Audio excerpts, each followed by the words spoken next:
ছুটি তোমার পরি এবার নিজের ভুল বুঝেই হিরণময়কে সমস্ত সত্যি জানিয়ে দিল মিঠুন। হ্যাঁ বন্ধুরা, আমরা এমনটা দেখে চলেছি প্রতিজ্ঞা ধারাবাহিকের পরবর্তী আপডেটে। তো চলো আর দেরি না করে বিস্তারিত জেনে আসি কি কি অপেক্ষা করছে আমাদের জন্য।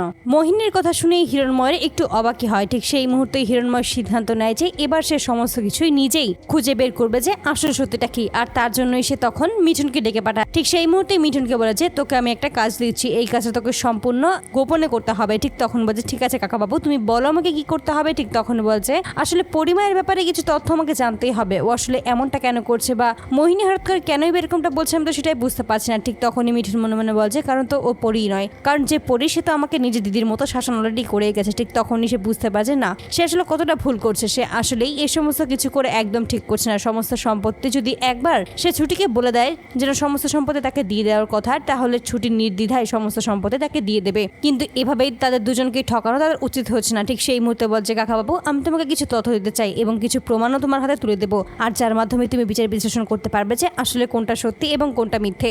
আর এতে করে তখন হিরণময় রাজি হয়ে যায়। ঠিক তখনই বলছে ঠিক আছে তুই আমাকে কি দিতে চাস সেটা অবশ্যই দিয়ে দিবি। আর ঠিক তখনই সে তার মায়ের কাছে চলে আসে। ঠিক তখনই তার মা বলেছে আমি কি তাহলে যেটা সন্দেহ করছি সেটাই সত্যি। ঠিক তখন বলছে হ্যাঁ তুমি মা যেটা সন্দেহ করছো সেটাই সত্যি হয়েছে, কারণ এই মেয়েটা কখনোই আমাদের দিদি ভাই হতেই পারে না, ও আসলে ঝুমকি। ওকেই বাবা এখানে সাজিয়ে নিয়ে এসেছে শুধুমাত্র এই সমস্ত সম্পত্তি নিজেদের নামে করে নেওয়ার জন্য। ঠিক তখনই মোহিনী বলছে না এটা কোনোভাবেই করা যাবে না, যেভাবেই হোক সমস্ত সত্যি এবার আমাদের সামনে আনতেই হবে। ঠিক তখনই বলছে হ্যাঁ আর আমি তার জন্য কাকা বাবুকে সমস্ত সত্যি আজকে জানিয়ে দেবো। এই বলে তখন তার কাছে চলে আসে এবং সেখানে তার কাছে যত রকমের ছবি ছিল এবং ডিএনএ টেস্টের রিপোর্ট ছিল সেই সমস্ত রিপোর্ট নিয়ে চলে আসে হিরণময়ের কাছে। আর ঠিক তখনই বলছে এখানে সমস্ত প্রমাণ রয়েছে, তুমি সবটাই দেখে নাও। ঠিক তখনই মোহিনীও সেই ঘরে এসে উপস্থিত হয় এবং সেখানে এসেই সমস্ত কিছু দেখতে পায়। আর এতে করে তখন বুঝতে পারে যে আসলে ওই ছুটি হলো তার হারিয়ে যাওয়া মেয়ে সেই পরি। ঠিক তখনই মিঠুন বলছে হ্যাঁ তুমি যেটা দেখছো এটাই সত্যি, ওই ছুটি হলো আমাদের পরি, তোমার পরি, এই বাড়ির একমাত্র সন্তান, এই সমস্ত সম্পদের একমাত্র উত্তরাধিকারী। আর এতে করে খুব অবাক হয়ে যায় হিরণময়, সে ভাবতেও পারছে না যে